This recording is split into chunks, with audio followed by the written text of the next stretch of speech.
je m'appelle Georges Ribal, je suis malade depuis 2010 et la maladie, c'est le myélome multiple.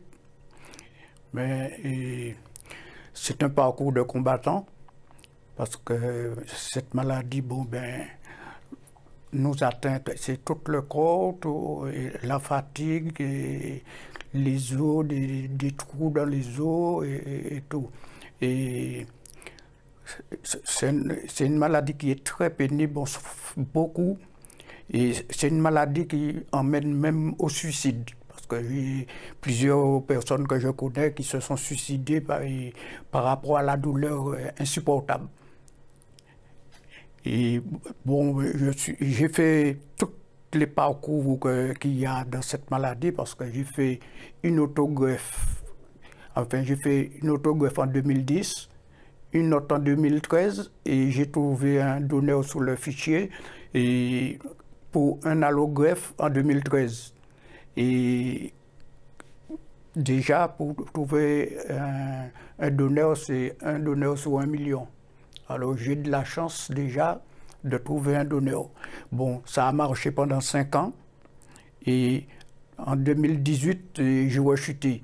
Bon, ben, maintenant, parce qu'à l'époque, lorsque je suis tombé malade, il n'y avait pas autant de médicaments comme maintenant. Maintenant, les trucs ont évolué énormément et il y en a plusieurs sortes de protocoles.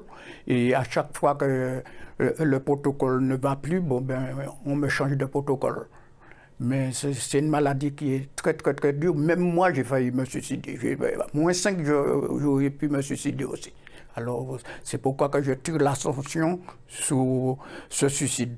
Bon, et autre chose, c'est que, bon, ben, j'ai fait le dépistage, enfin, un texte de toxicologie.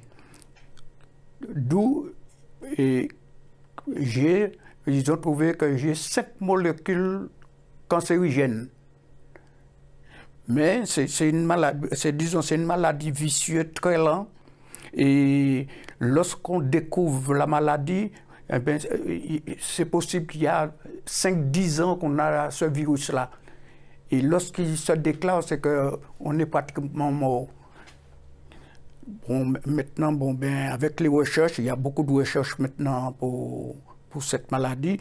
Bon, je pense que bon, ben, les personnes qui ont cette maladie maintenant ont plus de chances que les autres, mais il faut compter que on ne parle pas vraiment, parce que c'est un empoisonnement, hein, on ne parle pas vraiment de cette maladie, mais en Martinique, moi, je pense qu'il y a au moins 90% de Martiniquais malades. Et qui ne se sont pas encore déclarés parce que lorsque j'allais, c'était des gens à partir de 50 ans que je rencontrais. Mais maintenant, je rencontre des jeunes de 20 ans, de 18 ans. Alors c'est que bon, ben, la maladie évolue de jour en jour. Bon, c'est... Oui, mais il faut dire aussi que pour qu'on puisse être déclaré atteint du myélome multiple, il y a plusieurs phases, parce que certains médecins, au départ, ne pensent pas que vous avez le myélome multiple. On vous fait faire des bilans, et en fonction des bilans, on fait faire plusieurs examens avant de déclarer que c'est le myélome multiple. Mais entre-temps, vous souffrez.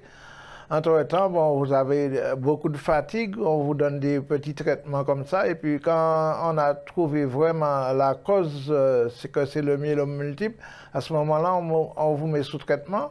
Maintenant, les traitements de maintenant ont changé par rapport à avant. Avant, vous faisiez un peu des essais, mais maintenant, on a trouvé une solution, mais il manque encore, parce qu'on fait encore des recherches, il manque encore. On parle de corticelle, qu'on utilise déjà en métropole et qui n'est pas encore arrivé ici.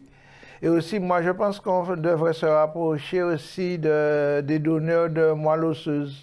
Parce qu'il y a une association de dons de moelle osseuse qui ne participe pas avec notre association. Je pense qu'on devait se rapprocher aussi de cette association-là pour quand les gens sont atteints du myélome multiple et qu'ils vont se faire opérer, on puisse trouver au niveau martiniquais, au niveau de la Martinique, des donneurs de moelle osseuse disponibles. Il y a aussi un professeur qui a fait ouvrir les yeux aux Antillais de cette maladie qui s'appelle le professeur Bellepomme, je ne sais pas. Et ce professeur-là, bon ben, on l'a enterré, hein, l'État français l'a enterré parce que bon ben, il disait trop. Et bon ben, le mal y est, hein, c'est nous maintenant à prendre notre destin en main, quoi. Et puis la vie continue comme ça, mais bon, on sait qu'on ne sera pas guéri, hein, c'est à vie, la maladie, c'est une maladie à vie. Mais c'est la souffrance qui est le plus mauvais.